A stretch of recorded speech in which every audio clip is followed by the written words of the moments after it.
83% of people, according to the American Podiatric Association, complain of foot pain in their lives. Like, that makes the 17% of us who don't have foot pain. We spend a lifetime in these restrictive, cushioned, narrow, raised up shoes, thinking we're protecting our arches and we're protecting our feet. There's a reason that we put something on the bottoms of our feet, but it doesn't have to be that thick. Even though you might be running 80 miles a week, the intrinsic muscles of your feet have atrophied. They don't know what to do. Imagine a baby wore mittens all the time, how dysfunctional their hands would be. And for 2 million years, we were barefoot. And then for the last 4,000 years, we had minimalist footwear. It's only in the 1600s the notion of fashion footwear came in. What are the best foot strengthening exercises that I could do? You're listening to The Human Upgrade with Dave Asprey. Mark, you're one of the OGs in the nutrition field. We've known each other since like the very start of Bulletproof. And you started out with a yogurt shop in 1982, back when frozen yogurt was a health trend. And you've been just pushing the boundaries for how many years is that? 80s, 90s? Yeah. It's all 40 years. 43 years, whatever, yeah. Thanks for coming back on the show, my friend. No, great to be here, Dave. It's interesting because the frozen yogurt business was nascent in those days, and I had a business partner. I'd been a painting contractor for the prior 10 years and put myself through school and painting houses and whatnot. Was that student painters? No, it was, but similar. Okay. Similar to the same. Yeah. But I wanted to, I was an entrepreneur and I was into health and I was into, trying to figure out a way to leverage my time, because as a house painter, you can only, put in 40 hours a week of painting and getting X amount for it. So my partner and I decided we would get into the frozen yogurt business. We bought a barber shop in Palo Alto on Emerson, right off of University. And we paid, the proprietor, I think we paid him $17,000 for his entire business, and they took over the lease and then gutted it. And because we were also contractors, I mean, we knew building at the time, we built out this amazing frozen yogurt emporium. On Emerson. I used to live in Palo Alto. Yeah. I remember it. Wow. Yeah. It's called Cool Licks was the name of it. And it did really well. We did $375,000 in business the first year, which in 81 or 82 was incredible. So pre-Biden dollars. That was worth a lot. Yeah, exactly. And, and it was healthy, sort of. I mean, that was the trend. And I didn't know then what I know now about what is healthy and what isn't. But the assumption was that frozen yogurt was a healthy form of ice cream. So, I mean, you could say that was kind of ground zero of my entrepreneurial ride through the health world. Wow. If you go back to when you first started and give yourself a piece of advice, what would it be? Keep doing what you're doing. I mean, really, I have no regrets of any choices I made in my career. My word is pivot. I mean, I pivoted a lot. Yeah, you did. In what I was doing. And, we talked before we started recording about my vitamin business, and I had started out as making supplements for athletes to help them improve their performance and their recovery. I couldn't sell to athletes; they were just not buying in those days. So I pivoted and I went on a Christian health talk show called Know the Cause with our mutual friend Doug Kaufman. Lo and behold, I've got little old ladies who are sitting in their homes watching television at 11 o'clock in the morning, who are reading the anti-aging, Life Extension magazine, and trying to figure out ways to, improve their health. And they were the ones buying these high potency multivitamins from me. So that was an early pivot, and then years later, I started Mark's Daily Apple to figure out a way to create a platform to sell those same supplements. Over the years, I built Mark's Daily Apple into a huge, very popular site, but nobody was buying vitamins. So I had to pivot and started making sauces and dressings and toppings. And that became the genesis of Primal Kitchen. And you're one of the very few food entrepreneurs who had a successful exit a few years ago. Congratulations. Thank you. And you guys can go see Primal Kitchen today in Whole Foods and Sprouts and all the places, right? Pretty much everywhere, yeah. Yeah, wow. That's got to feel good. It is. So if you're listening to this and you're a young entrepreneur, or maybe a middle-aged entrepreneur, didn't come immediately, did it? Dude, I was 61 when I started Primal Kitchen. So that's awesome. People say, because we started in 2015 and I sold it by the end of 2018, it was a pretty quick ride. And people think of it as an overnight success story, but it's like a 40-year in the making overnight success story. At the very least, it was successful because of the years I spent building Mark's Daily Apple, which started in 2006. Wow. Yeah. So you were one of the very, very first, very successful health bloggers back then. I didn't start blogging about health seriously. My first posts were in 99, but they weren't on Bulletproof. And then I really started Bulletproof in 2011 with the posting. So you're 5 years ahead of that. That's incredible. I was just thinking on the drive over here that, I'm coming up on the 20th anniversary of my first blog post, which was a post I wrote for Art Devaney. Oh, no kidding. Yeah. So I wrote a guest post in 2005 called A Case Against Cardio. And that initial seminal blog post launched my career in the sort of alternative, space of rethinking what we thought we knew about health and fitness, because everyone at the time assumed that cardio was great and the more you did, the better it was for you. And so my original case against cardio was written in 2005. And then now I've got this book called Born to Walk, which, just further takes us down that path of like chronic cardio is probably one of the worst things you can elect to take on. And you're a triathlete. Yeah. Right. I was a marathoner first, got injured from that, largely from the shoes that I was wearing.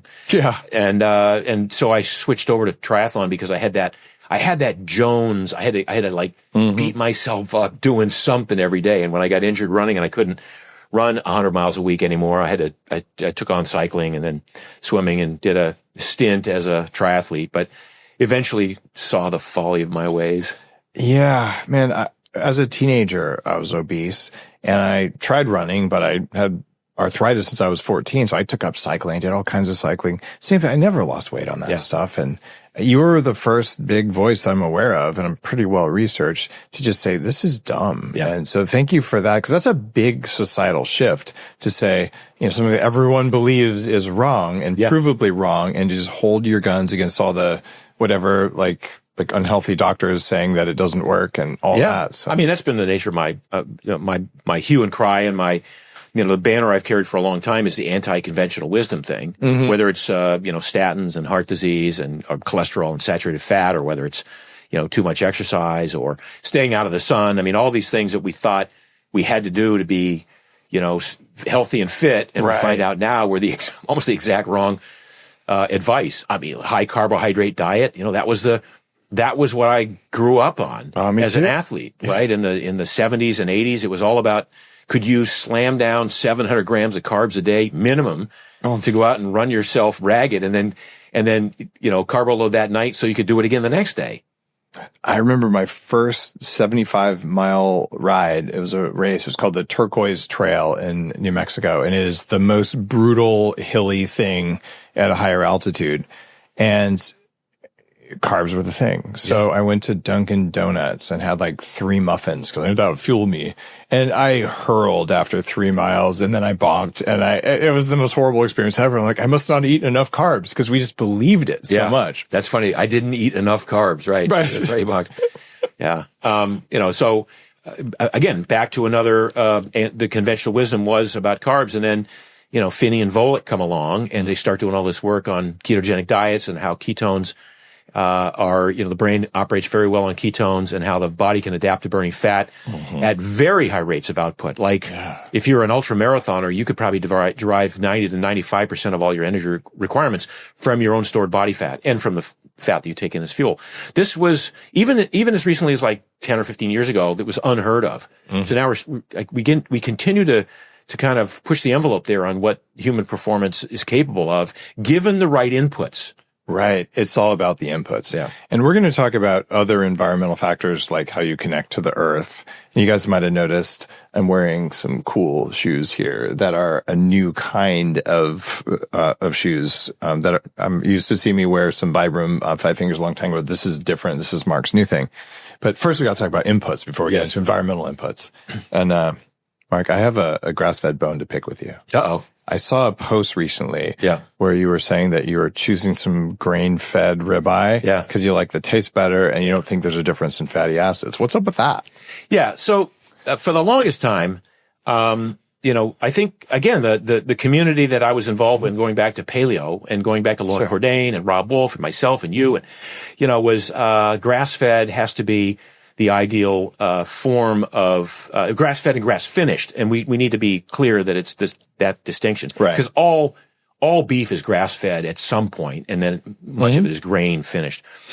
But there was, for the longest time, it was like, oh, only eat grass finished. That's the only way to go. That's the animal's native diet. And if they're not raised on grass, then you have to give them antibiotics and all sorts of other, hormones to counteract the negative effects of this atypical diet that you're feeding them to fatten them up. Much of that is true. But when I buy my steaks, I'm looking for taste, number one. I'm looking for sustainability. I'm looking for animal welfare standards. And if all of those are met, then the idea that a cow would be raised on grass and then finished for a couple of weeks on grain, is not antithetical to my way of thinking, because if what you're talking about is the fatty acid profile, the fats in that meat, you don't buy beef for its omega-3 content. It's ridiculous. You can't get enough omega-3. Even from a grass-finished animal, you can't get a lot of omega-3. So, now we're just arguing over minutia. It's like I don't know, it's like trying to eat oranges for the iron content or something like that. I do think you get higher stearic acid, which is important when it's grass-finished. But I guess my big concern is glyphosate. You feed them corn and soy and all that stuff. Yeah. That's a big contaminant, and that goes into the collagen that's in the meat primarily. Yeah. I've become more, relaxed on some of these things over the years, because I'm not sweating the minutia, right? And I've bigger fish to fry, which is probably the wrong analogy. We're talking about fried in tallow. Fried in tallow. Yeah. Yeah. So at the end of the day, I'm not, again, if I'm looking at animal welfare standards primarily, and by the way, included in that is how the animal is raised, has an, not just like, oh, I want to be like woo woo and hope the animal has a wonderful life. I hope they do, but not stressed out too much, and not, not creating, an environment where that meat becomes, tainted, if you will, or at least biased by the hormonal changes in the animal. Cortisol and things like that. Yeah. So you're not advocating industrial feedlot beef? No, gosh, no. Okay, so you're saying if it's organic but not grass finished, you just don't care. Correct. Okay. I can respect that. I'll eat organic beef. Have we cleared that up, Dave? Still pals. My inner child is feeling happier now. My grass-fed inner child. And I'm when I'm on the road, I do my best, right? And I don't. Great example, by the way, when you're on the road. Yeah. You're on the road a lot. Way too much. How difficult is it to find a place where you can eat with somebody else? He said, well, we can't eat there because Dave has to have grass finished. Yeah. I used to make a joke that, when I got a ribeye steak, I'd eat all the fat and throw the lean parts to my dog. I don't do that anymore. Right. No, I'm cutting back on the amount of saturated fat because I've adapted. I've evolved in my own way of thinking that maybe there is a point at which too much saturated fat is not a good thing. Now, I can get away with it, but the fact that I can get away with it doesn't mean it's a good thing. I look at each type of saturated fat as having a different effect, and I look at my omega-6 to omega-3 ratios, and mine dropped too low. So I use olive oil. I just don't use only olive oil because I think that's the same as using only saturated fat. Correct. Yeah. I think you got to mix your fats up. Yeah. I've been recommending at least half of your fat calories come from saturated, but the other half, probably not soybean oil. Yeah. Right. Definitely not soybean oil. Yeah. And you're totally down with avocados. I mean, that's what you use in Primal Kitchen, right? Yeah. So I think that middle of the road approach makes sense. And all these things, oils exist on a spectrum. Yeah. They're not black and white, good or bad, horrible, wonderful. There's a spectrum, and you kind of get to, choose. If you know enough about them, you get to choose where you want to play. At the high end of the spectrum, you literally might find algae oil is the number one, high in monounsaturates, lowest in saturates.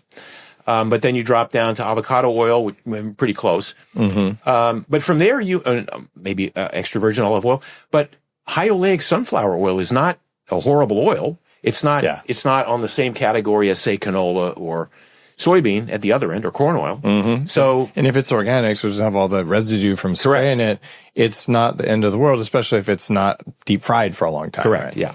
And I remember you were at the airport in Austin, stuck on a flight. You gave me some peely nuts a while ago, and they're almost 100% monounsaturated, but try and find peely nut oil. I don't know, but you can eat them. Yeah. Right? Yeah. So I don't know why that is. It's just a rare nut. My friend, Darren Olean was trying to build a business out of that. Yeah, I think he just given you some and you gave them to me, and there was, because the flight was delayed, I ate them. I was like, these are pretty good. Pretty damn right. good. Yeah. And so it's one of those things where being relaxed, you just seem more relaxed over the years, just as you just, okay, I'm going to do what works, and it doesn't have to be perfect. And perfectionism in nutrition is super toxic. Yeah. It's like being afraid of a bad sleep score is worse than having a bad sleep score. Mm-hmm. Right. Okay. That's why I don't wear sleep devices. Oh, no kidding. Oh, I don't do wearables at all, Dave. No kidding. Yeah. I would rather, my line is no data is worse than bad data. So, my whole thing is, how do you feel? Well, that's the most important thing. Yeah. At the end of the day, you can have all the right scores and all of the right blood work. And if you feel like crap, none of it matters, right? How you feel is critically important. And for me, because I had chronic fatigue in my early 20s, I started realizing, okay, if there's a 10% difference how I feel, I can feel it because I'm just so bottomed out. And then I started saying, well, how do I know whether the things I'm testing are really helping me move little steps in the right direction? It's been helpful for me, but I don't look at my sleep score every morning unless I'm experimenting with something. We have a sleep number bed, and my wife is on one side, I'm on the other, and she tracks it. And I have to ask her, how did I sleep last night? I'm going to guess, I got a 92. She said, no, yeah, that's 72. I'm like, no, that's not right. That's not accurate. Yeah. I'm sure I slept better than that. And you know your body better than most people. Yeah. That's part of it. That's, I think, wisdom. That's maybe the main skill I've taught over the last 25 or 30 years is this intuitive ability to understand your own body and how it works. And so you don't need to wear a CGM for 2 months to figure out that maybe rice at the end of and a glass of orange juice is probably not a good way to start the day. Sure. So, it's just intuitive. It's knowing when it's time to stop eating because you're no longer hungry, not because you're full, but because you're just no longer hungry for the next bite. It's knowing in a high intensity workout when the last interval happens, so you don't hurt yourself on the next one because, damn it, my workout schedule said I had to do 8 today, right? And I've only done 6. Right. So I try to really teach that. How do you feel? Be in touch, be in tune with your body, be sensitive to, how much sleep you did get, but not with using devices and numbers and tracking and HRV and all the other stuff, but just, be intuitive. And if you feel in the middle of a workout like it's not happening, be okay with stopping. If you feel like, today's the day I'm going to hit that hard, go ahead and hit it hard. I was out just walking around the lake with my co-author Brad Kearns today, and we're talking about that sort of that's kind of the new thing with elite athletes in the endurance world is 100% healthy, 80% fit. Mm-hmm. Think about that. That's how you go into a race. 100% healthy, 80% fit. Because if you're more than 80% fit, you might be redlining too much in your training, and you want the event, you want the race, you want that to be the time where you put out 100%. Yes. And you want the next event after that, because if you're at 95%, you're going to go over it, and then you're not going to recover. You'll get sick, and it's just not a good thing. Yeah. One of the things about your work, in addition to all the nutritional stuff that you've shared over the years, was your focus on functional movement, especially functional feet. And it's kind of personal for me because I was born duck-footed. I have flat feet. So I used to walk and I had Asperger's syndrome. And I would say, benefit greatly from using tech because I needed a way to know what state my body was in. So I could say, oh, that feeling equals this. Cause I didn't have the wiring below the neck, so to speak. And even lately, I've been doing a lot of work on functional movement. And you are one of the guys, in fact, probably the primary guy who inspired me to start wearing toe shoes and really focus on, what's it like to be barefoot and to grow the flexibility and health of my feet. Right. And my feet are in better shape than they've ever been. And so thank you. You're welcome. And, this is one of the great, I think it's the lowest hanging fruit in the longevity space is foot health. Mm-hmm. We have the devices, we have the, first of all, we need to eat right. Yeah. You got to dial that in. You got to dial in your workout schedule, your eating schedule, and how you eat and how much you eat, your sleep, your play, your stress. But people overlook foot health, and our feet are our connection with the environment. They're our connection with the universe. This is the contact that we have throughout the day that allows the rest of our body to perform whatever tasks we need to perform. The assumption has been, well, feet are feet, and I was born duck-footed, and so that's my genetics, and I'm flat-footed. And no, you were born with perfect feet. You were born with a perfect kinetic chain. What that means is, it doesn't mean it's the same as everyone, and your feet may have been splayed outward a little bit. Your arches may not have a perfect curvature to them, but the musculature, the joints, the ligaments, everything works perfectly, provided you have the input from the bottoms of your feet. Yes. And that's what gives the brain the information it needs to organize your perfect kinetic chain. Now, kids growing up barefoot, and spending time barefoot, they learn how to squat, ass to heels. They learn how to do all these perfect movements.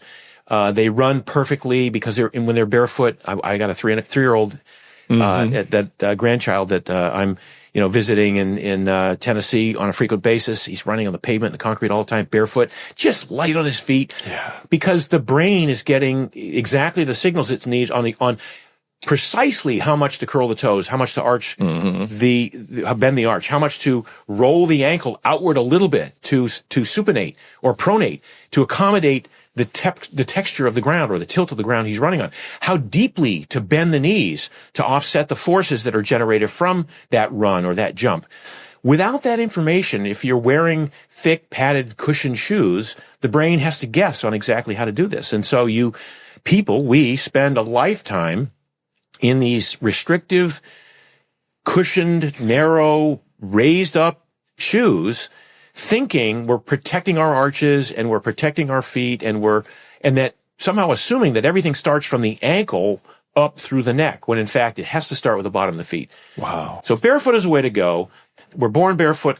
Obviously we're born barefoot, but we don't clad our hands in devices all day long and then try to play the piano or try to, work a keyboard. Could you imagine a baby wore mittens all the time, how dysfunctional their hands would be? And that's exactly what happens with the feet. So, it's a societal thing.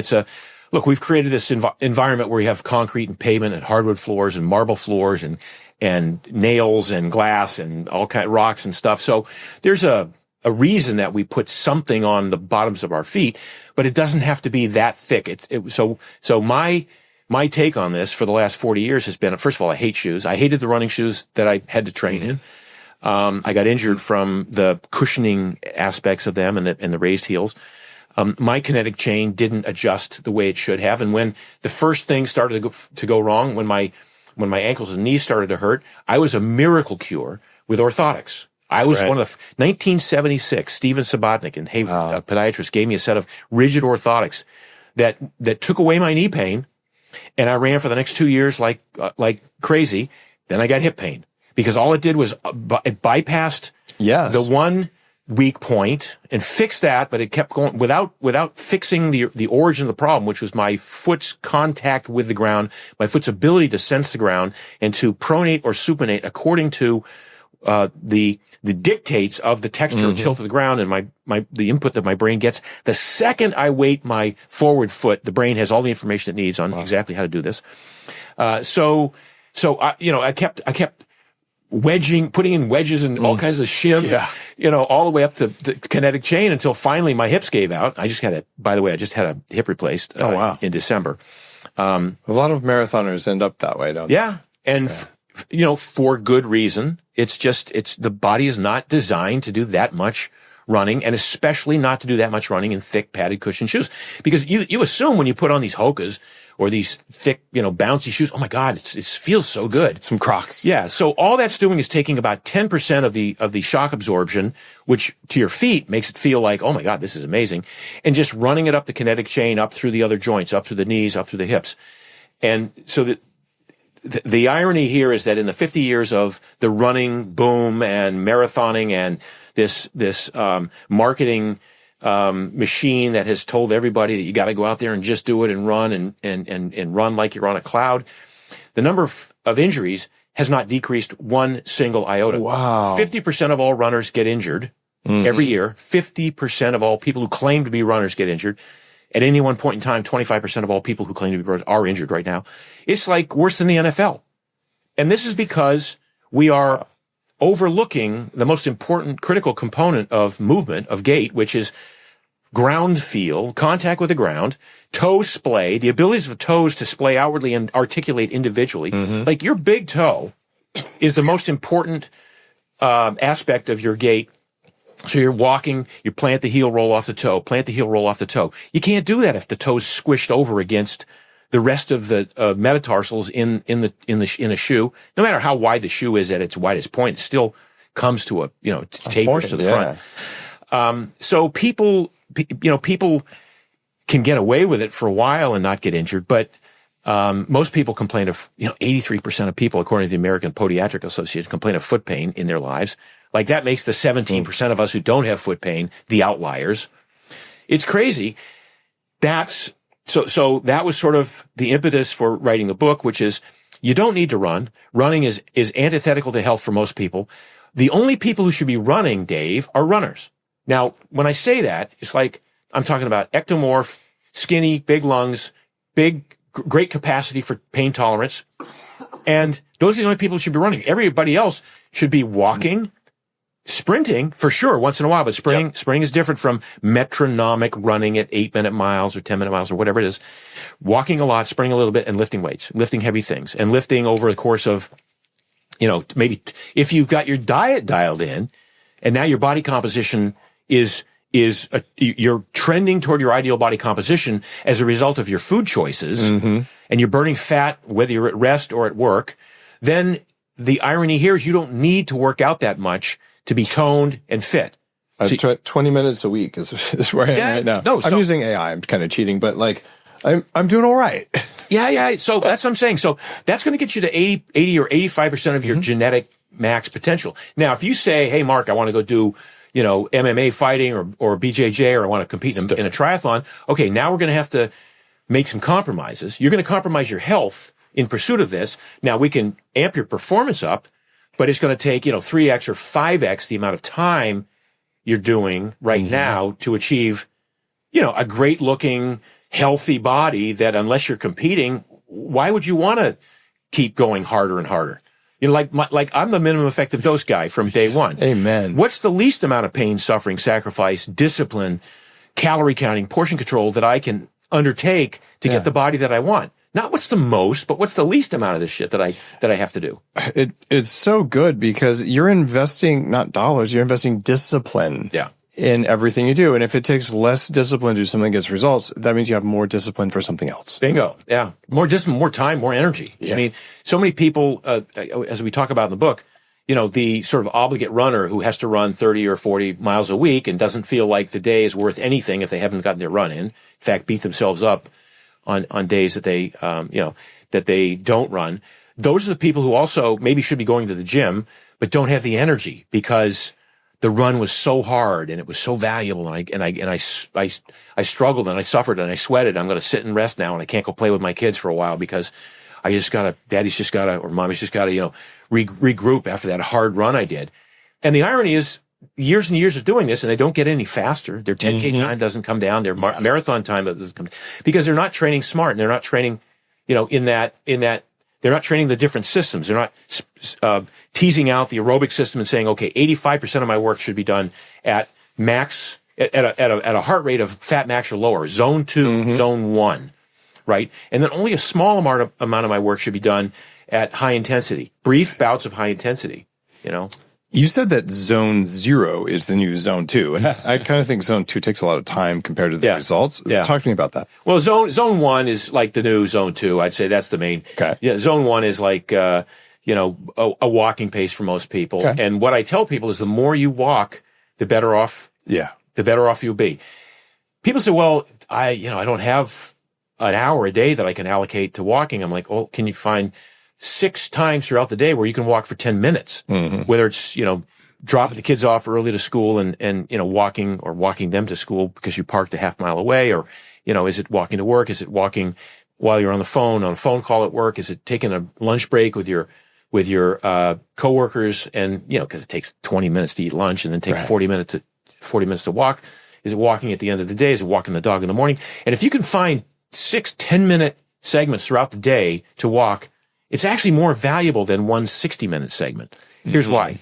The body wants to move throughout the day. We are designed to move. We're upright, bipedal. We're not designed to sit all day on a sofa or sit at a desk.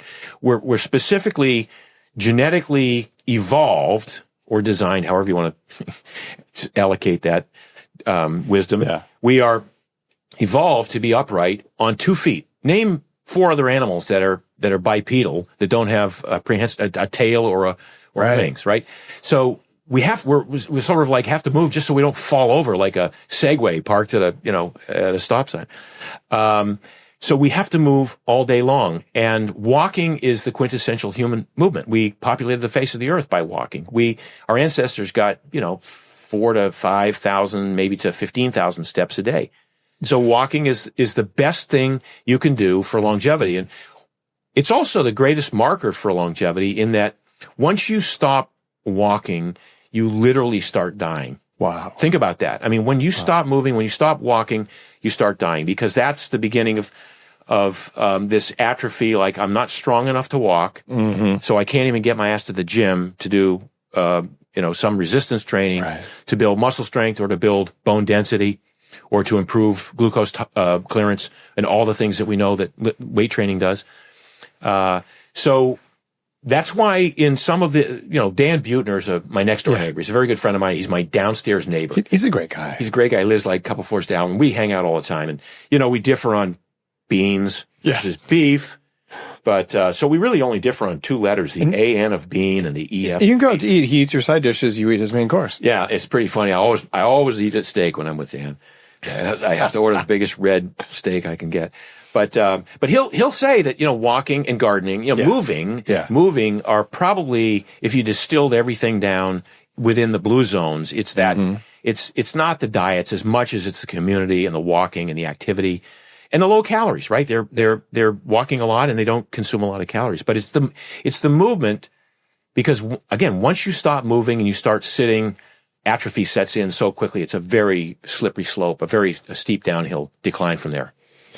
Have you seen the research out of Japan on interval walking training? That's amazing. I love that. I've been talking about this for a long time. I mean, not in the same context, but I tell people when you walk, because the research is like, walk 3 minutes at a normal pace and then walk a minute as if you're late for an appointment. I love the way they put that out there. And do that over time. That's sort of a walking interval thing. And a half hour of that produces way more results than 10,000 steps a day in terms of reduction of risk. So now you're down to like a half hour, I think. Yeah. So if you're somebody who is time compressed and for whom you don't think you can carve out a half an hour, that's the most important half hour of your day. Yeah. I mean, I tell people over the age of 40, your job number 1 is to stay healthy. If you're not healthy and you can't take care of your family or your kids or yourself or whatever, you're going to drag everyone down with you. So job number 1, find in your list of priorities, make that job number 1 to get something. And walking is easy. You can do it anywhere in the world. You don't have to have a gym to do it. It's free, but you do have to have shoes. Yes. And so we've got to talk about this. Yeah. I have an absolute hatred of shoes. I've got size 16 feet. I have a very wide toe box. And I just thought it was supposed to hurt when you walk all the time. And I got orthotics when I was in 8th grade, the first hard ones. And same thing, I get arthritis in my knees and knee surgery when I'm in my early 20s. And they just always hurt. And when I finally said, I'm going to wear some toe shoes, I mean, I would just go barefoot, based in part because you were talking about it all the time. I'm like, okay, I'm finally feeling like my toes work. I did yoga. I can spread my toes. I can curl done all that stuff. And I've spent hundreds of hours just learning subtle neurological control of my toes. And it means you cannot pay me to wear shoes that are pretty but uncomfortable. I've gone on stages wearing toe shoes with a suit. And I'm like, this is how I'm going to do it. And you're the only guy I know who does it, but you have leather toe shoes and they don't make them in my size. Yeah. So you were kind enough to make some of your new Pulova shoes. Yeah. Those are the Strand trainers. Those are the workout shoe. But a lot of people, I mean, I made those to walk 10 or 15 miles on pavement without getting a bone bruise. You remember the old days of the Vibrant 5 Fingers. They were so thin. I, Mr. Barefoot, foot guy, couldn't walk more than 2 or 3 miles without hurting the metatarsal area, mid-metatarsal area of my feet because of the thinness of the shoes. So we had to throw in a little bit of extra cushion, 3 extra millimeters of soft EVA foam, which is tiny, tiny amount. Yeah. I mean, our stack height is still less than 1 centimeter in that shoe. And they're 0 drops. The heel is not raised up, but it's enough to feel like you're walking barefoot on a putting surface, on a putting green. Yeah. I can feel the surface under me. It's not the same as being barefoot, but like you said, if you're going to go hiking and there's a little bit of scrabble, being barefoot hurts. Yeah, you don't want to do that. Yeah.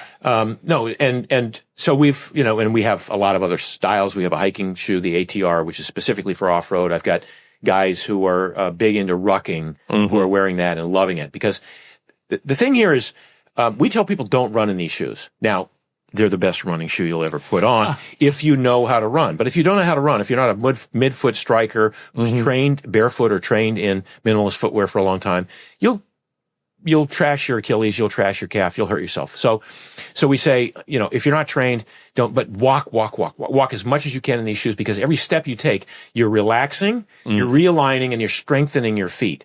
And you're doing it without the dynamic, ballistic, stressful impact of running.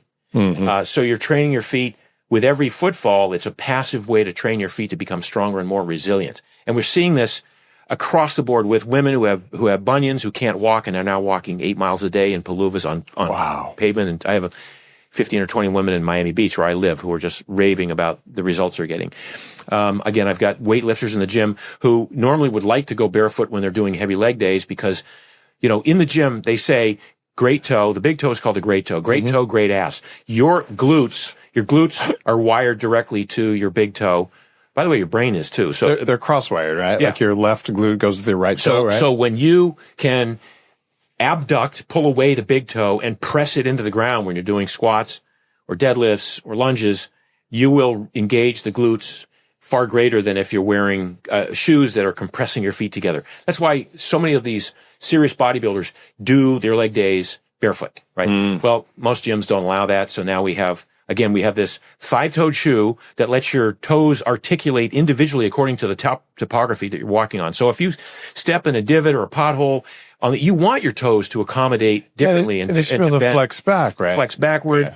To be able to scrunch over a rock. If you step on a big rock, you want to be able to actually grab the rock with your feet. Yes. I get a lot of surfers, and skateboarders who say, they can feel themselves grabbing the board, which you do. Yeah. I mean, I'm not a surfer, but I'm a stand-up paddler, and I rode an electric foil for a while.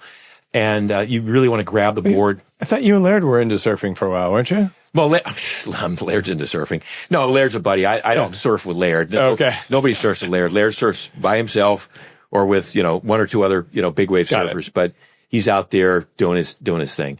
I paddle with him, and I'll do the easy stuff with him, but Laird's Laird. He's hardcore, right? Yeah, he's hardcore. Okay. But Laird is a huge fan of paluvas too, and he wears, so Laird's an example of a guy who wants to go barefoot all the time and will all the time, and when he doesn't, he's got a full complement of paluvas in his house. He wore these ones that I'm wearing right now on, I think one, like Entertainment Tonight or one of the shows that he was. Oh, cool. Yeah, so, and then, so we've got, ruckers, hikers, UTMB guys, off trail runners who are training in paluvas because they're doing mostly hiking and walking.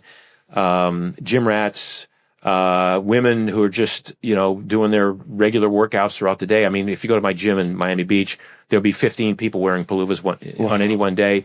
Trainers are forcing the women to wear the shoes because when you're doing any sort of balance work, you want your feet to splay outward. If you're wearing a thick padded cushioned shoe with an elevated heel, you're giving up half the gains you're going to get from whatever work you're doing on a leg day, because it feels like you're standing on a Bosu ball, and now your knees are tweaking side to side as opposed to being fully involved in this kinetic chain activity where the brain tells your entire kinetic chain from the bottom of your feet up to your brain exactly how to orchestrate for your perfect kinetic chain.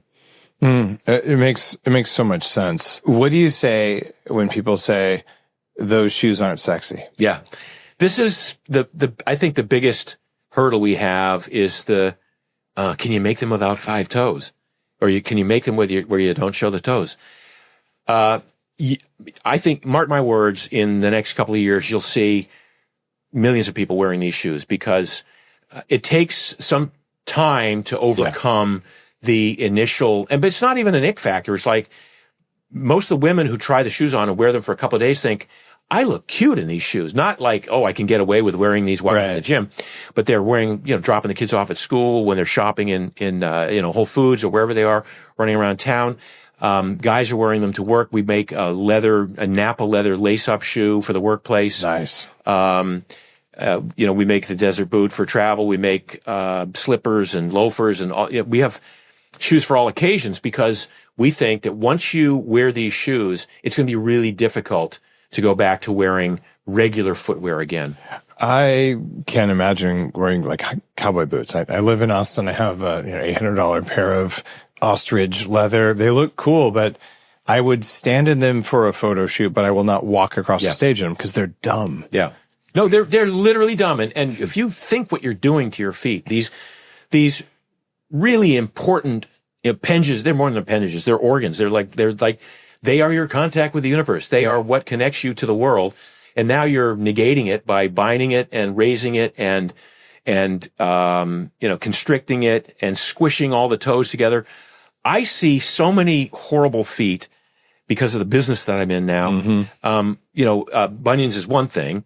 I see a lot of plantar fasciitis. I see a lot of Achilles problems. I see overlapping toes a lot. Overlapping toes where one toe is now overlapped the other and you can't get it back.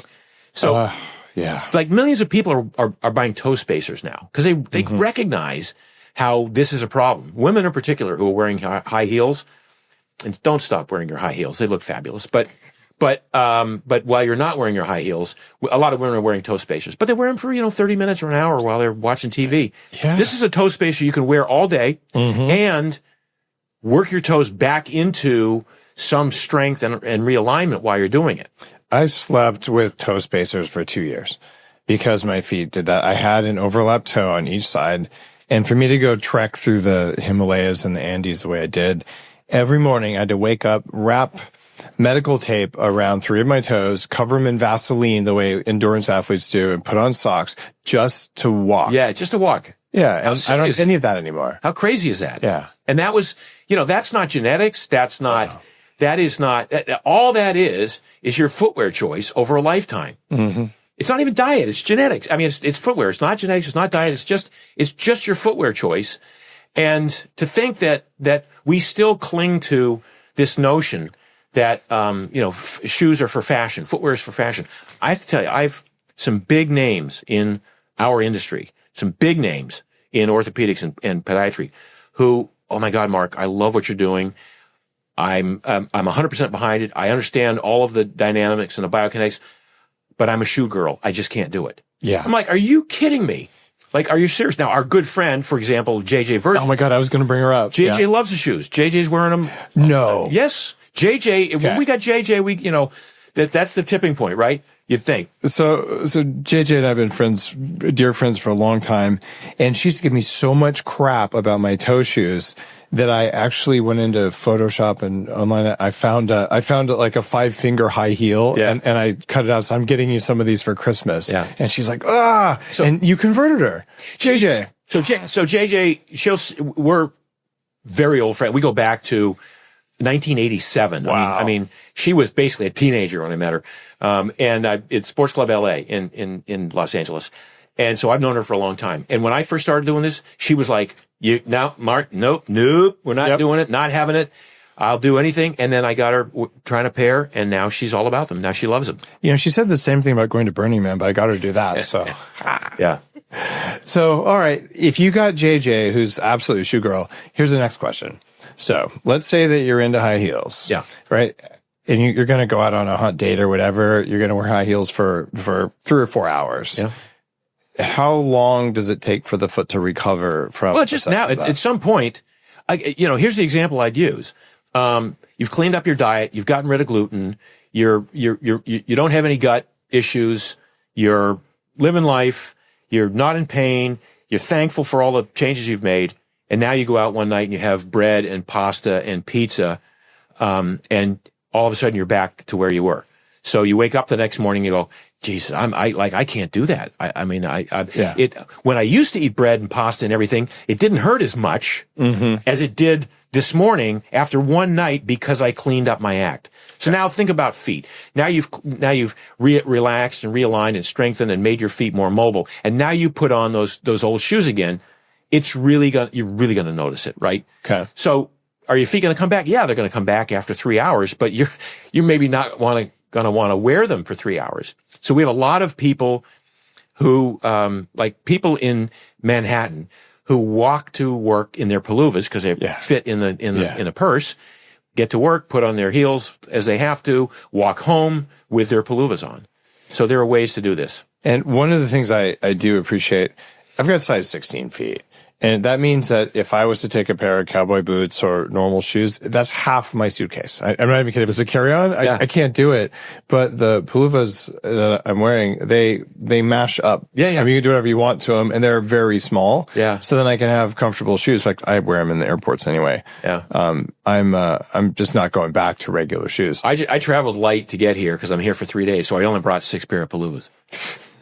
Yeah, but you're a fashion maven. No. But I'm telling you, I got one for I got one for the stage when I'm speaking at HOS this weekend.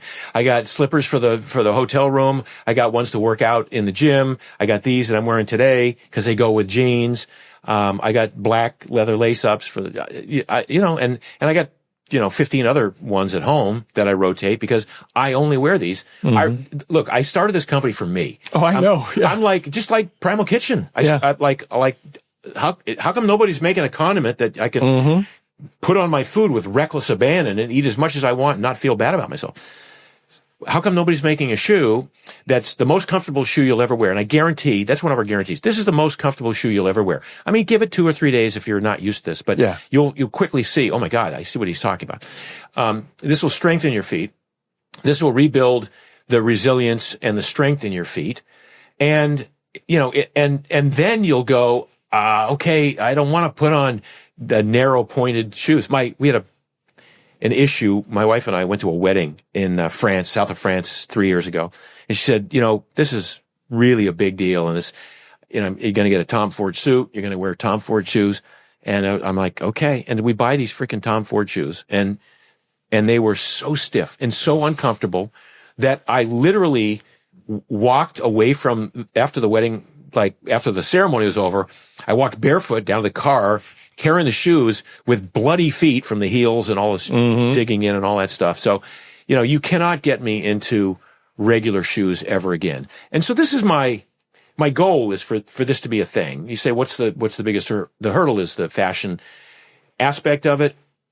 And yet when people see my daughter in the gym at Lifetime Fitness yesterday in an all black outfit with our sport mesh shoes on training, people go, oh my God, that is cute and hot and, whatever. When they see my wife training in the gym, it's going to be it's a matter of getting past the 5-toed nature of it. Do you know Chalene Johnson? Of course. Yeah. Okay. So Shalene's a convert. So Chalene, and she is a total girly girl. I mean, you got JJ Virgin, who's a girl, and Chalene is, as she describes herself in a podcast we did, she says, well, my style is like, housewife hooker and Dolly Parton. And, I love that. And but she loves the heels and she looks great and she dresses up. She walks in pullovers and she's a big fan of pullovers. I think the shift is very few women are wearing strappy, sexy lingerie with garter belts and all that stuff on a daily basis because it's not that comfortable. But you put it on for a special occasion and then you take it off quickly. Yeah.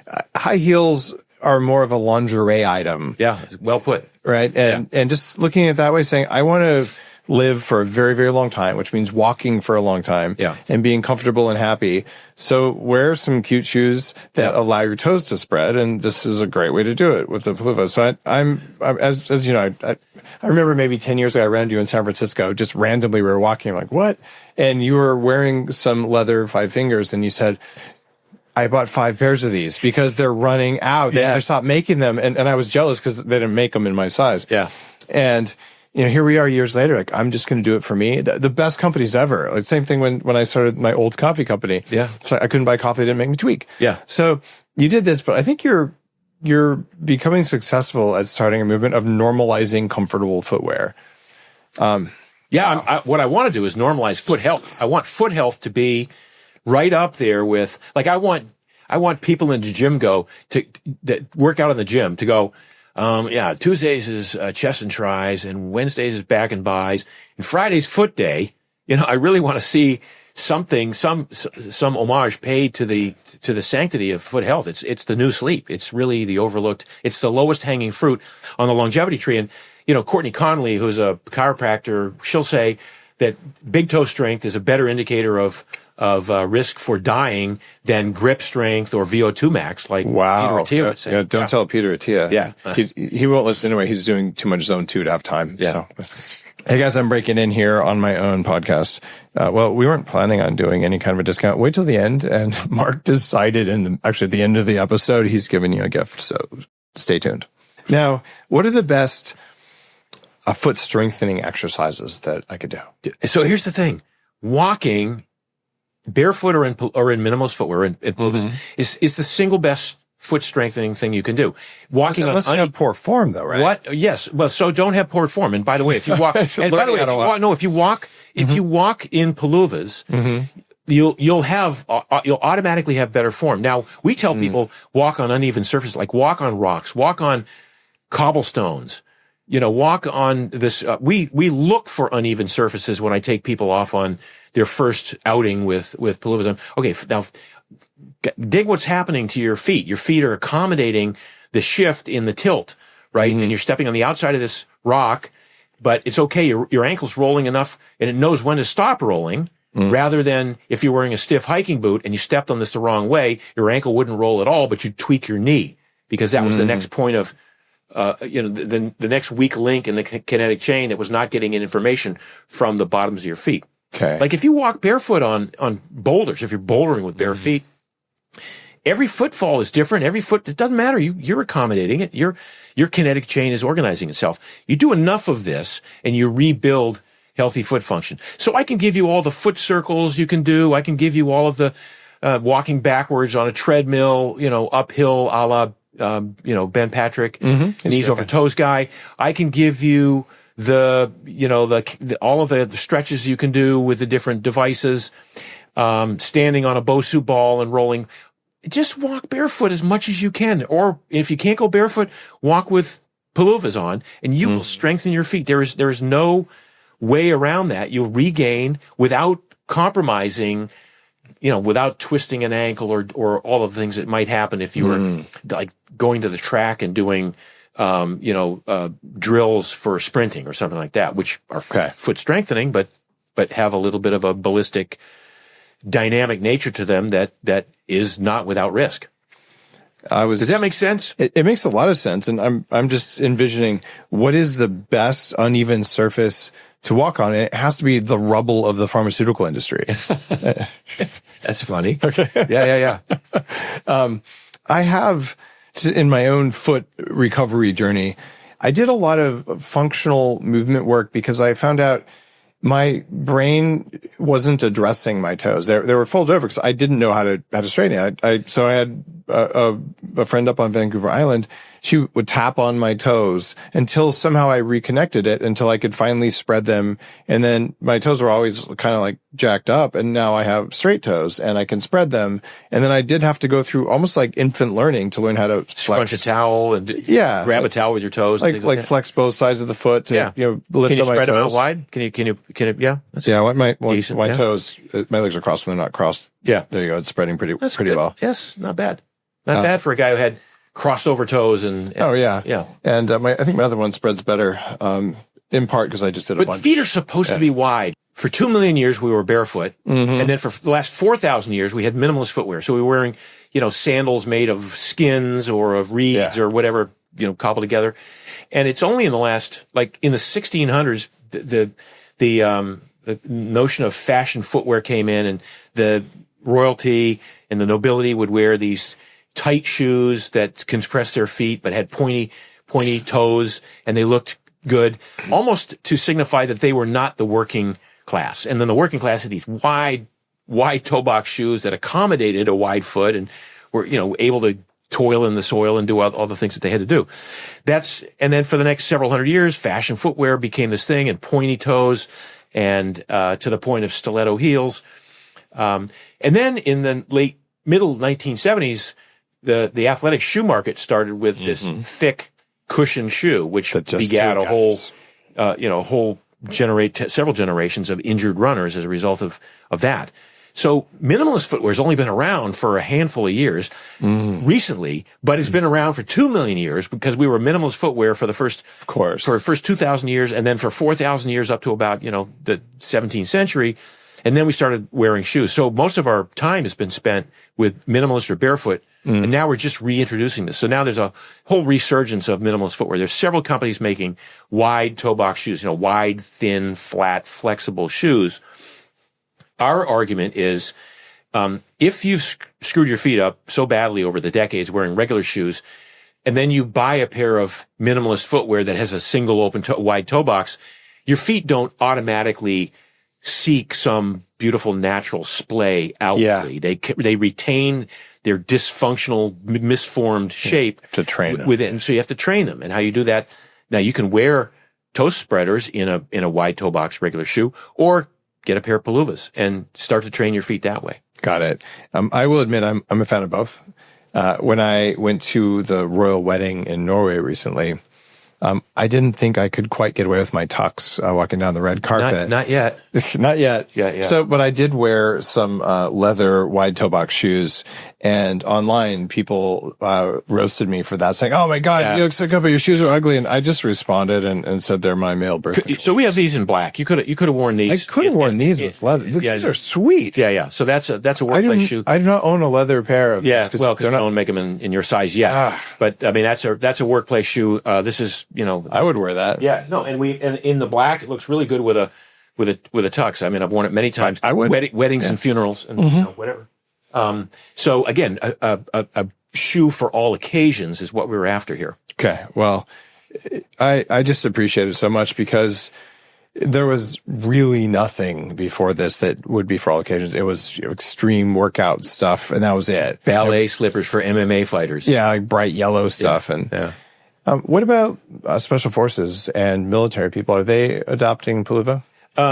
Not yet, but that's mostly because it's there's a lot of white space out there for us, and we haven't even begun to approach that yet. But I imagine there's some guys who already want to. Yeah. No, we'll find them, or they'll find us. But right now, we're just we're swimming as fast as we can, kind of upstream, trying to let the world know that we have this amazing shoe that is perfect for everyone. I mean, look, there are 340 million people in this country. Everybody needs shoes. Not everyone's going to be right for Paluva in terms of their aesthetics, but a lot of people will and already have looked at this shoe and go, "Oh my God, like, why didn't somebody think of this earlier?" Wow.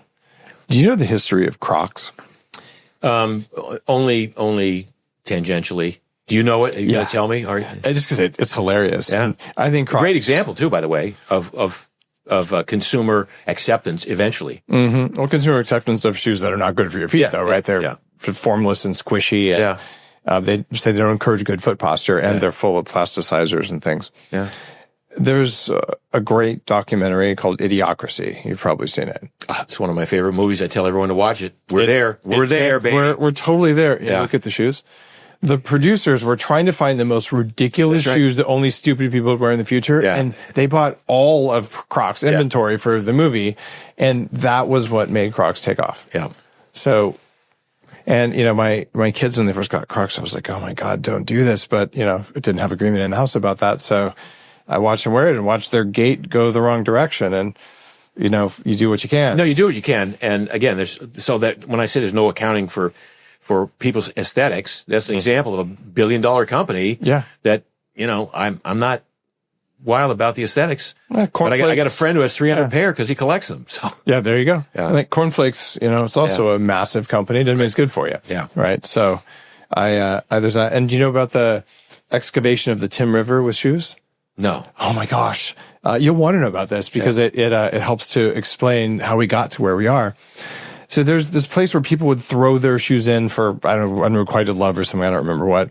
But because layers of sediment preserve things without spoiling, they excavated it and they basically got the evolution of footwear over time, which is like the nerdiest thing ever. Sure. But what they found was that shoes got longer and pointier and that it was correlated with wealth. Because if you had like a 2-foot long clown shoe that curled up in the front and they excavated those, that meant you were so rich that you had servants to do everything. Yeah. And the less pointy, less short, then the more you were a physical labor. Yeah, that's what I'm saying. Yeah. Right. Yeah. And so they have this whole like graph of the shaping of footwear over time from an archaeological dig. I have to check it out. In Britain. And there's probably room on your website somewhere to be like, this is the stupidity that got us here. It was just arrogance. Crazy. Right? It drives me nuts. Yeah. Okay. Talk to me about the cognitive benefits of walking.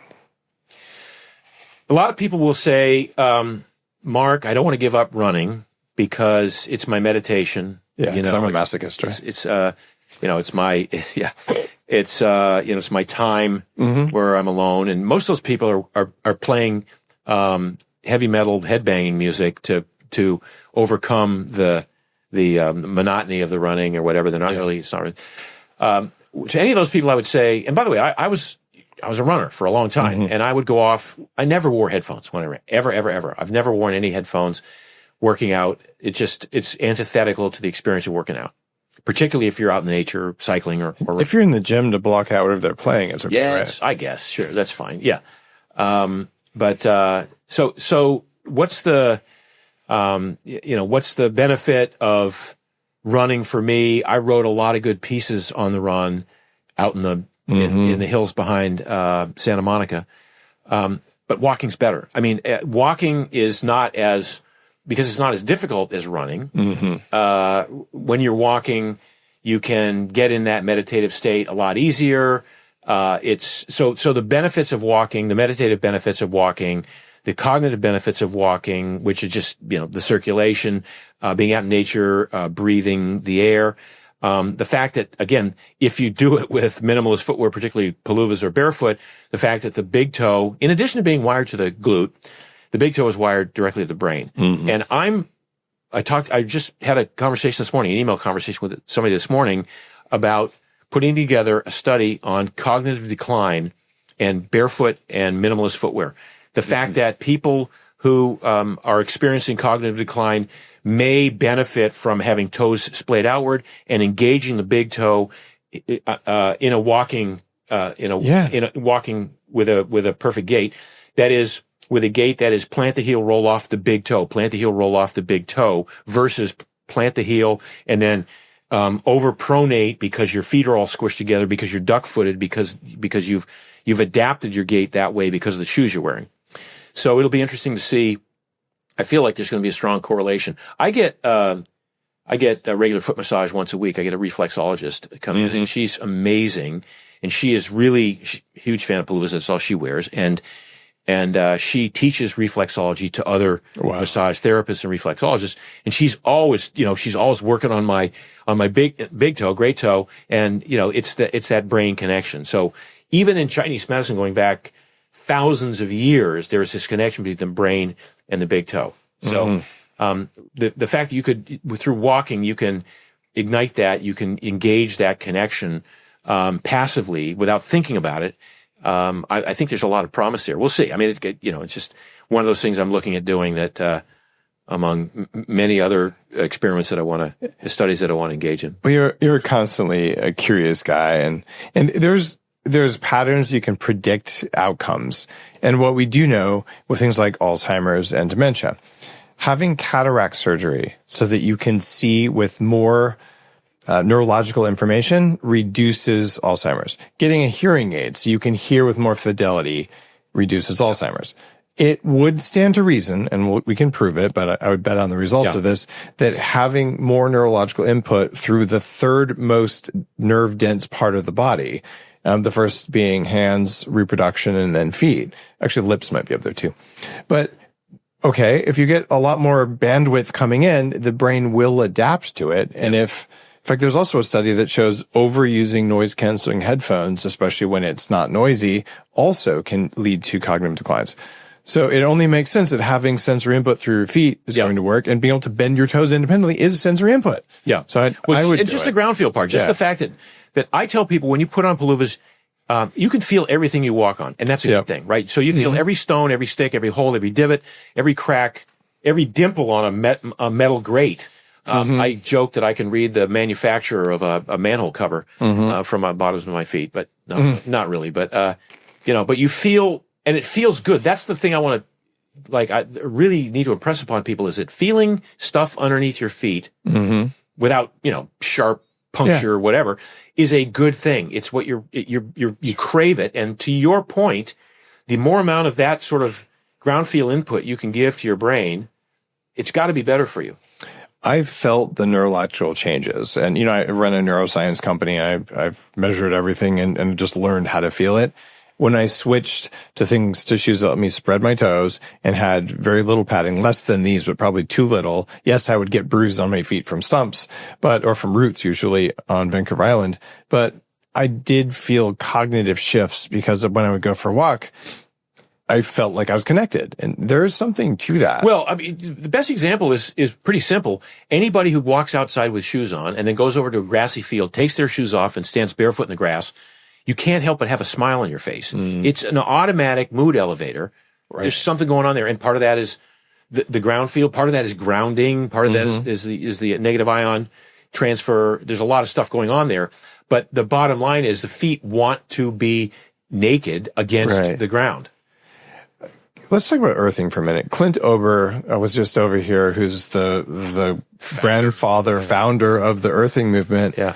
And over the years, I've had a couple different companies send me earthing sandals or something with a big copper nut in the middle of the only way you can do it. That bruised me. It's the only. So people have asked us. This is a great question, and I've talked to Clint about this because Clint's got some patents that he's working on. I'm familiar. Yeah. But our number one thing is ground feel, toe articulation, and comfort.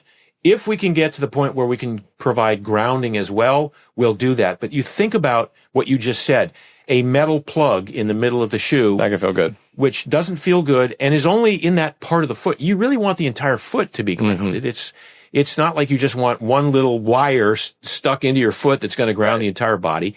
So we talked about infusing the sole with copper wire and a copper mesh. But now you wear it down, and the copper has to be exposed to the ground in order for it to conduct.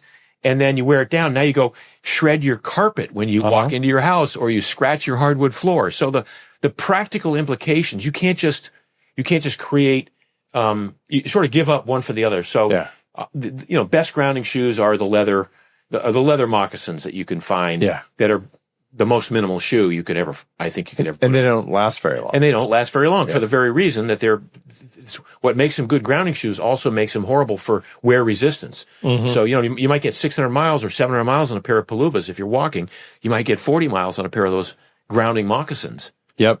It's a conundrum, and maybe there'll be some materials engineering thing where we can have a long lasting, flexible, slightly padded and conductive material. But right now, I haven't found it. Yeah. Okay. Thanks for answering that.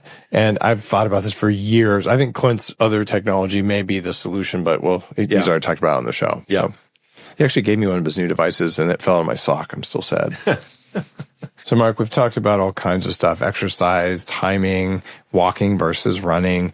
We've just talked a lot about footwear and spreading toes, where you and I are so aligned on this. You also follow all the research on protein and nutrition, and it's a 40-year lifelong obsession for you. New research on protein timing and amount. What's your take? God, I just get so flustered at what they call new research. Yeah. Because new research means one more study that looked at a granular aspect of, whether it was digestibility or absorption or utilization or marked protein uptake or whatever it is. But the latest seems to be, and what our world is touting is 1 gram per pound of body weight. in terms of protein as a minimum. Probably depends on what kind of protein, though, right? I hope it does, but that's for me. Even that's too much protein. I weigh 172. I never get 172 grams of protein in a day. I've tried, and it makes me uncomfortable. And I'm the guy, as we said earlier, I look at what's the minimum effective dose of anything that I need. What's the minimum effective dose of exercise? I need to be strong and fit and lean and not get sick. What's the minimum effective dose of food I need? And I've talked about this in the past because most people look at the opposite. They will say, what's the most amount of food I can eat? And, cram down my pie hole and not feel like a glutton and not gain weight and not, feel, distended or whatever. The opposite of that is what's the least amount of food I can eat, have all the energy I want, maintain or build lean muscle mass, never get sick, and most importantly, not be hungry. Hunger destroys everything. So you got to overcome that. But what is the least amount of that food? And in my case, my latest is with regard to protein, I think 120 grams per day for a man on average, plus or minus 20. Based on body weight? No, just based on being a man. Because if you, other than, massive bodybuilders. Like a Peruvian 5 foot tall guy versus a 6'4" Norwegian, there's going to be a pretty big difference, right? Yeah, but not that, but not going to be twice. It's not even going to be twice the muscle mass and the active, thermic effect and everything else. So with regard to that generic 120 plus or minus, so that gets me to 100 for the Peruvian guy and 140 for the Norwegian guy. But if you do the DEXA scan on Americans in general, let's forget other countries and other cultures. In the U.S., if you've got the average guy being between, 5'6", 5'7", and 6'2", 6'3", you don't get twice the body mass of actual lean tissue. Yeah. So you wouldn't need twice the protein. The protein. So now, protein also because we don't combust protein, we're not supposed to. One of my early posts, 2008, I wrote, people talk about it all the time now, but I wrote a post called The Context of Calories, in which I said, why are we even assigning a caloric value to protein? Yes, because it takes so much just to burn it. And the first 40 or 50 grams of protein goes to construction. You're not going to combust it. Yeah. You're going to use it the way it was intended as a construction material. You're going to burn fat, you're going to burn carbohydrate, you're going to burn ketones as a result of the fat. You might burn the protein, but only in a scenario where you're starving.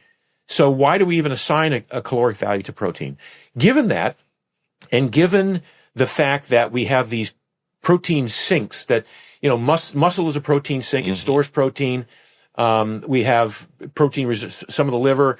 So we don't need to be getting 30 grams every meal, 4 meals a day, every day. And if we miss a meal, we're going to go into cannibal mode and cannibalize our tissue. No, we have this reserve that I look back and I go, if on average over the past 4 days, I've consumed 100 to 120 grams of protein on a daily basis, I'm good. If one day was 80 and one day was 140 and one day was 100, and it doesn't matter because the body is so adept at adjusting to the minute to minute, hour to hour requirements that it has. If you had to adjust for that by tightening your intake of protein based on your activity levels or your sickness or whatever it is, you'd go crazy just trying to keep up with yourself. And if it really had an effect, then you'd either wither away or you'd blow up like a balloon. Okay. So long-winded answer to your question, but I don't think a gram per pound of body weight for a 200-pound man, probably too much. For a 150-pound woman trying to lose weight, probably too much. Oh, most definitely there, because what I've seen is at your ideal body weight, it's that number of grams. So I did a lot of research on this. And when I wrote my longevity book, there's a sweet spot around 0.6 grams and some good longevity studies on that. Per body weight or or ideal body weight? Per ideal body weight. Okay, yeah. Right. And then a bunch of the carnivore people were like, that's offensive. How dare you? You're not one of us. And I'm like, tribal much? And I also think that the quality of the protein matters. And I also see that there's a lot of research around 1 to 1.2 grams. So I said, all right, I'm going to see if I'm wrong about the 0.6. And I went and I actually measured and I did 200 grams. And I just kept getting leaner and leaner to the point that I'm at 5% body fat. And I also, and I think this is very important, I said, well, I'm doing 2 meals a day. I mean, you and I are both into that. And if I'm doing 2 meals a day, I have to get 100 grams per meal. And all the science I'd read said 30 to 50 grams all you can absorb. And I thought, well, that seems stupid because if I can't absorb it, I'll get bodybuilder farts. So I'll just take my enzymes. And I ate 100 grams per meal and my health got profoundly better. Right. And I'm like, this is kind of crazy. And lately I backed off from that because I'm too lean. So I'm like, I actually made sourdough bread from French wheat with no glyphosate. And I've not eaten gluten in the US in many years, but I fermented it myself. I'm doing that because I'm trying to get fatter. Because I would like to be at 7% instead of 5% body fat, right? Yeah. So what do you think about this large protein bolus once a day? I just, it doesn't make sense to me. But, you know, everybody, to your point, everyone's different. And I would say it also depends on what the other macros are in your diet, right? If you're somebody who's just going to eat 200 grams of protein a day, that's 800 calories. And then you're going to make it up with 100 grams of green leafy vegetables, carbs in the form of, you know, green leafy vegetables. That's now you're 1,200, a day. And then what the rest is fat. I mean, you're going to lose weight on that. And to the extent that your body doesn't assimilate it, look, there's a point at which you also have to do a lot of work to add the protein that you're taking in as a building block to build muscle or to build enzymes. So I would argue that people are taking in 200 grams of protein a day and losing weight, they're combusting the protein. Just like I said, you're not adding that on. So it's not like you're using an inappropriate form of energy. Now the 200 grams that you're taking in, of which your body only needs, I'm going to argue your body only needs 100 to 120. So now you're combusting the rest. But you're also, because it's got a high thermic effect to digest it, you're spending energy digesting the original protein, and then you're combusting the other stuff through gluconeogenesis. And you're actually, so, you know, it doesn't mean you need 200 grams a day. It means you need 100 grams. I'm going to say you need 100 grams a day, maybe 120, and you need 300 grams of carbs, and you need 150 grams of fat. And that would be my prescription for you to gain weight. But it wouldn't be to add protein because you're not going to build more muscle just because you're taking in more protein. No, you're not. There's an upper limit. And what did come out last year was research, it was pretty good research that said that there's no upper limit to the amount of protein you can consume, that if you eat 100 grams in a meal, your muscle building will last for a longer period of time. And I've long believed that gluconeogenesis is a metabolically expensive and difficult and not necessarily ideal way to get your carbs. So last year, I said, all right, let's see what happens. I added 400 grams of white rice and honey every day and did not gain a single pound. 400 grams in 400 carb grams or 400 grams? 400 carb grams. Yeah. I mean, I was eating buckets of cooked and cooled white rice and honey and unlimited butter. Yeah. Didn't gain any weight. Yeah. And what I discovered, and again, I'm not trying to disprove anything you're saying. I'm asking because you know a lot, right? Yeah. What I discovered is when you're getting those higher doses of protein, it has a very strong effect on GLP-1, right? Almost like taking Ozempic, right? So what I'm doing just as of last month is I backed my protein off very substantially because I realized I was protein deficient because I traveled too much and wanted to eat sushi. So I started bringing protein with me all the time, and I solved the protein problem. And so now I'm like, all right, I'll have moderate carbs, and I cut my protein basically in half to around 100, maybe 120 to see. And you're not withering away. Not withering away. I did put on 1% body fat. So last I was like 6.5, almost 7. And I'm still very lean and ripped, but not quite as shredded. Like if the cover of my book, I don't have one in here. I look like I play water polo and like I fasted for a week and I didn't. It's just I got off an airplane. Like that is unairbrushed. And like, there you go. What the heck? Yeah. Right? This is better than I was 10 years ago, right? Yeah. So there you go, guys. But I think that the answer isn't out. And then we have like perfect aminos is something I'm a big fan of, just getting aminos that get in. Yeah. What's your take on targeted amino acid supplements? Yeah, I mean, that's fine. I think, branch chain or essential amino that's probably a legitimate supplement to take especially if you're a vegetarian or a vegan. God, yeah, you're going to have to take those. But, again, minimum effective dose. I eat meat a lot. I don't feel like I need to supplement with BCAAs or essential aminos. So, mostly because it's just too much of a calendared ritual for me to think about. So I just don't even bother anymore. I mean, I had a supplement company for 35 years. I pretty much don't take supplements now. I take vitamin D, vitamin C. I take collagen, which I consider a important supplement. Wow. Yeah. But I don't take multivitamins. I don't take, any of the CoQ10, the resveratrol, the NCA, all the stuff that I put in my original supplements. Minimum effective dose. What's my minimum effective dose of everything, which includes supplementation? So if I feel good, back to that original premise about really it's about how you feel. If I feel good, why would I want to throw the balance of something off? Okay. That's the other thing. Is it? Wow. When I started taking, the first supplementation I did was in 1980. I was training for Ironman. And I was taking 25 grams of calcium ascorbate a day. Oof, yeah. Because that's what Linus Pauling said to take, right? And I got sick. I just gave you oxalate probably. Yeah. I mean, he said take it to bowel tolerance. Well, geez, who knew that 25 grams a day was bowel tolerance? But, it's like, that was stupid. Or in the years later, I was taking, 400 IU of alpha tocopherol a day. The synthetic vitamin E. Turns out it's one of the worst things you can do. It's an antioxidant, okay, but you got to take it with a full spectrum of other tocopherols and tocotrienols. So I think we're sometimes in this biohacking world, we're going down these paths of like, we don't even know what the long-term effects of these are. And if they're not demonstrably better, why would you even, begin to engage in that?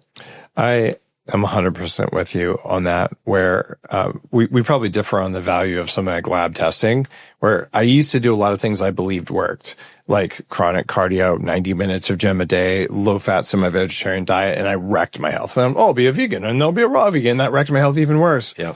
So I'm going to get the data to see if the needle's moving in the right direction so I can adjust my behavior, because I realized my belief that something will work was going to overshadow my intuition, especially early on. I think my intuition's pretty good now, just like yours is. So I'm still all right, let me try this stack of whatever.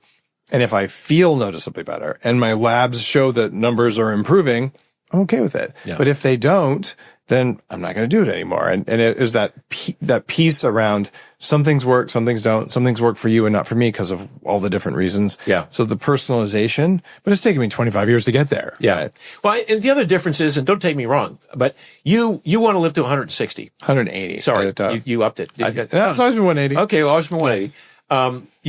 I'm going to be fine with like 90 or 95. Yeah. And as long as it's, quality of life, right, the whole way in. And like, I look at Brian Johnson, I'm like, dude, don't die. Like, that is such a horrible way to look at life. I want to, as they say, I want to, slide in, sideways, screaming and whatever, yelling. At the very end. Yeah. It's funny. Some people were skeptical when I said I want to live to at least 180 when I came out with the big thing. I'm like, guys, the real reason is I want to die at a time and by a method of my choosing. Yeah. Right. That's the ultimate freedom. And same, by the way. Yeah. Yeah. I mean, that's something that would be, imagine creating an app where you got to legally create a test that you had to pass. Right. And if you didn't pass it, your heirs would have a shot at, they'd say, okay, we can inject the cocktail now or whatever, give them the cocktail. Oh my gosh. That's so dark and also enlightened. No, it's just, this is stuff I think about late at night. But they had this back in the Viking times. Yeah. And you can't carry the bucket of water. They push you off the family cliff, right? Or Little Big Man, where Chief Dan George goes up on the rock and he says, today is a good day to die. And he lies down to die. And it starts raining. He's there for like 15 minutes and he goes, no, today's not a good day to die. And he gets up and walks back to the camp. That's brilliant. Yeah. And ultimately it comes down to, if your quality of life is really good, you'll probably want to live longer. And you'll probably want to become more peaceful, more conscious. And Yeah. I really think anyone who starts biohacking for a certain reason, eventually you'll become a longevity person, which is kind of where I started. And you're also going to get into meditation and breath work and the things that make you able to choose your state, Yeah. which includes a vibrantly healthy, high energy state, but also a state where other people can't get out of your skin. Yeah. And those are the two big areas of focus for me now. And I'd rather not. When you be figure out obese that again. latter one, let me know. Where the other people can't get under your skin. We're getting there. That's that's heavily the book, meditated. I mean, we all have our times when we're reactive, and I have a lot less of them now than I used to. That's for sure. Cool. Mark, thanks for your 40 years of service to humanity, and I mean that very truthfully. Appreciate it. Thanks for the impact you've had on me. Yeah. Thanks for having me on, Dave. Good to see you again, man. And thanks for making shoes I can wear again. Yeah. Truly appreciate it. And guys, it's peluva.com. Yeah. PELUVA.com. Use code Dave. And Mark's going to gift you 15% off. And like you can tell, we planned that. Right. Thanks for the gift. Yeah. My pleasure. See you next time on the Human Upgrade Podcast.